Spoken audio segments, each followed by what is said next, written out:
दोस्तों, गुरुजी ने अभी अपने 2 दिन पहले की शिव महापुराण की कथा में एक ऐसा विशेष उपाय बताया है जो उन्होंने आज तक अपनी किसी भी कथा में नहीं बताया। गुरुजी ने कहा कि जब आपके हाथ तंग चल रहे हो, जब रुपए पैसे कहीं से प्राप्त ही ना हो पा रहे हो, जीवन में चारों तरफ से सिर्फ और सिर्फ परेशानियां आ गई हो, उनसे बाहर निकलने का कोई रास्ता ना दिखाई पड़ रहा हो, व्यापार, फैक्ट्री, नौकरी, दुकान ये कुछ भी ना चल रहा हो, चारों तरफ से नुकसान ही नुकसान हो रहा हो, तो आपको ये एक उपाय सिर्फ एक दिन कर लेना है। और गुरु जी ने कहा कि आप कुछ ही दिनों में देखेंगे कि आपके जीवन में कितना बड़ा चमत्कार हुआ है। धन प्राप्ति के नए नए मार्ग बन जाते हैं, जीवन की सारी बाधाएं समाप्त हो जाती हैं और आपको सुख समृद्धि की प्राप्ति होती है। तो चलिए जानते हैं इस विशेष उपाय के बारे में। लेकिन उससे पहले एक विनती है, अगर आप चैनल पर नए हैं तो कृपया चैनल शास्त्र गुरु वॉइस को सब्सक्राइब अवश्य कर लें। जय मां लक्ष्मी। आपके इस वीडियो को जो भी लाइक और चैनल को सब्सक्राइब करे, उसके जीवन में कभी भी धन की कमी ना होने देना। दोस्तों, साल 2023 की आखिरी अमावस्या जो 12 दिसंबर 2023 को थी, ये कोई मामूली सी अमावस्या नहीं थी, बल्कि शास्त्रों के अनुसार एक महा अमावस्या मानी जा रही है। इस दिन कुल 51 तरीके के शुभ योग बन रहे हैं और ऐसा शुभ समय पूरे 132 वर्षों बाद आया है। और आपकी जानकारी के लिए बता दें, यह अमावस्या मंगलवार के दिन पड़ रही है। तो शास्त्रों के अनुसार जो भी अमावस्या तिथि मंगलवार के दिन पड़ती है, उसे भौमवती अमावस्या भी बोला जाता है। देखिए दोस्तों, शास्त्रों के अनुसार भौमवती अमावस्या के दिन स्नान दान करना, हनुमान जी की पूजा पाठ करना बहुत ही ज्यादा शुभ माना जाता है।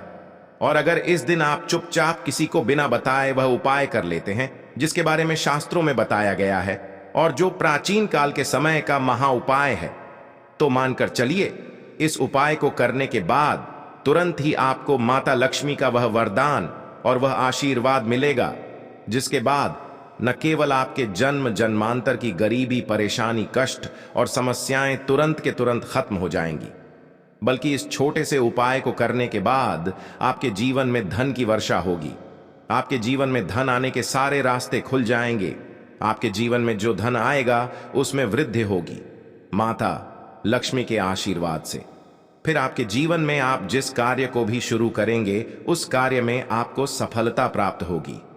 इस विशेष दिन में अगर आप यह उपाय कर लेते हैं तो आपके घर में इतना पैसा बरसेगा कि जिसे आप बटोर भी नहीं पाएंगे। दोस्तों, कहने का तात्पर्य यह है कि इस बार इस दुर्लभ संयोग में यह अचूक उपाय आपको धनवान बनाने के साथ साथ आपके घर की सारी तकलीफों को भी दूर कर देगा। बस आपको सच्चे मन से मां लक्ष्मी का नाम लेते हुए इस उपाय को बिना बताए चुपचाप करना होगा। रसोई घर यानी किचन एक ऐसी जगह है जहां औरतें अपना सबसे ज्यादा वक्त बिताती हैं। वहां घर के लोगों के लिए खाना बनाती है और किचन की साफ सफाई का भी विशेष ध्यान रखती हैं, ताकि मां अन्नपूर्णा हमेशा अपनी कृपा बनाए रखें। औरतें हमेशा अपने किचन में अनाज और मसाले चुन चुन कर रखती हैं। कहते हैं कि किचन के डिब्बों में भरी हुई चीज घर की सुख समृद्धि का प्रतीक मानी जाती है। वही कुछ औरतें ऐसी भी होती हैं जो किचन का सामान खत्म होने के बाद ही दोबारा सामान मंगवाती है। जैसे नमक खत्म होगा तभी दूसरा नमक आएगा। लेकिन क्या आपको पता है कि ऐसा करने से आपको कितनी परेशानी का सामना करना पड़ सकता है? मान्यता है कि किचन में कुछ चीजों के खत्म होने से घर में नेगेटिविटी बढ़ती है। इसलिए कोशिश यही करना चाहिए कि उन चीजों के खत्म होने से पहले ही उन्हें मंगाकर डिब्बों में भर दें, नहीं तो डिब्बे खाली रहेंगे और ना ही नेगेटिव एनर्जी किचन में या घर में आएगी। रसोई घर में 3 चीज कभी भी खत्म मत होने देना, वरना कंगाल हो जाओगे। कौन सी 3 चीज किचन में खत्म नहीं होनी चाहिए, ये जानने के लिए वीडियो को पूरा जरूर देखें।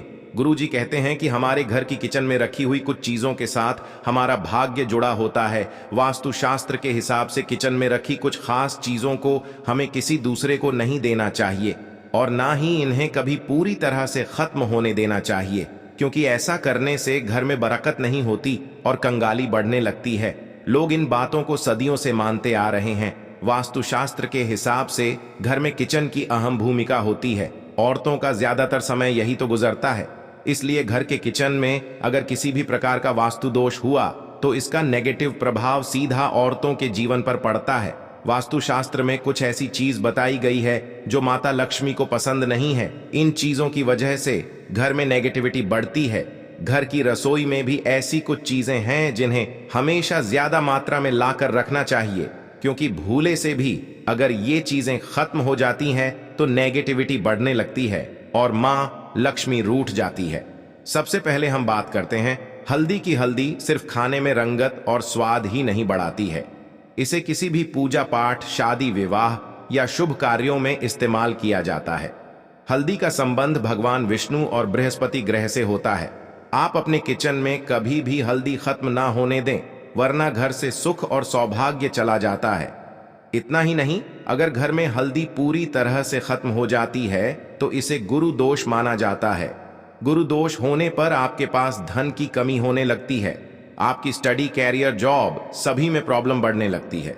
घर में हल्दी खत्म होना धन और वैभव की कमी के साथ ही शुभ कार्यों में बाधा को भी दर्शाता है। इसलिए हल्दी खत्म होने से पहले ही दूसरा पैकेट लाकर रख लें। इसके साथ ही ध्यान रखें कि कभी किसी को हल्दी उधार ना दे और ना ही किसी से उधार ले। चावल को सनातन धर्म में अक्षत कहा गया है, जिसका प्रयोग हम किसी भी पूजा पाठ या धार्मिक कार्यों में करते हैं। किचन में चावल का खत्म होना शुक्र ग्रह को कमजोर करता है, साथ ही मां लक्ष्मी भी नाराज होती है। दरअसल शुक्र ग्रह और मां लक्ष्मी के आशीर्वाद से ही हमें धन वैभव मिलता है। इसलिए शुक्र ग्रह का दोष लगने पर पति पत्नी के बीच आपसी संबंधों में कड़वाहट पैदा होती है। इससे घर में धन से जुड़ी समस्याएं आने लगती हैं। इसलिए घर में पूरी तरह से चावल खत्म ना होने दें। हमेशा कोशिश करें कि आपको चावल कभी किसी से उधार ना लेना पड़े। वैसे तो चावल दान करना शुभ माना जाता है, लेकिन चावल का दान करना तभी सही है जब आपके पास इसकी कमी ना हो।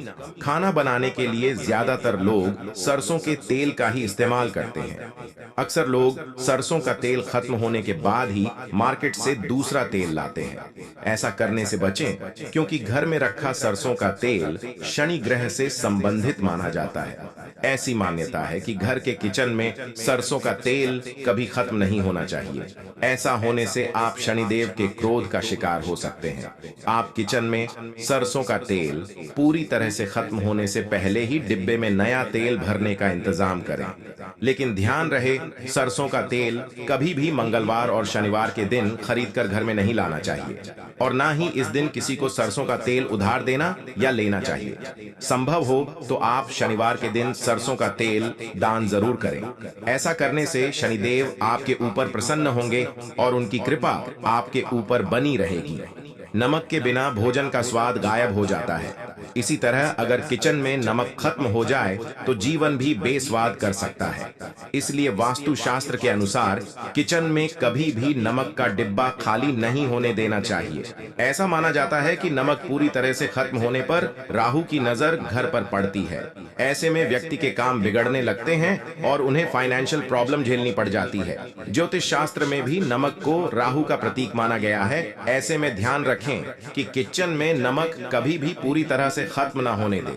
नमक का डिब्बा कभी पूरी तरह से खाली ना करे, उसमें थोड़ा सा नमक जरूर छोड़ दें। आप कभी भी कितनी भी जरूरत हो किसी से ना तो नमक उधार लें और न ही किसी को नमक उधार दें।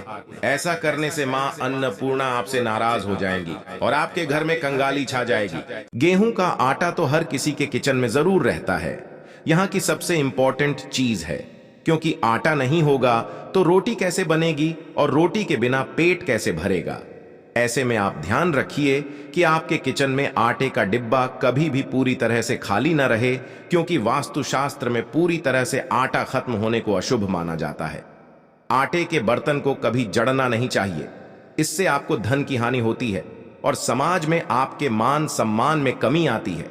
शीशे के प्याले में नमक भरकर आपको घर में रखना चाहिए, बाथरूम में भी, स्नान घर में भी। ऐसे में आप नमक अगर शीशे के प्याले में भरकर रखते हैं तो इससे भी आपके घर के वास्तु दोष दूर होते हैं, घर से नकारात्मक ऊर्जा दूर होती है। लेकिन ध्यान रखें, नमक को सिर्फ कांच के पात्र में रखने पर यह बुरा असर नहीं देता और सीधे सीधे आपको किसी इंसान के हाथ में यह नहीं देना चाहिए। आप कभी भी किसी को नमक परोसते भी हैं तो चम्मच लेकर परोसें, हाथ से नहीं देना चाहिए। यह भी आपका भाग्य आपका चंद्रमा दूसरे को देता है, आपके अंदर डिप्रेशन, नेगेटिविटी और कई तरह की समस्याएं पैदा कर सकता है।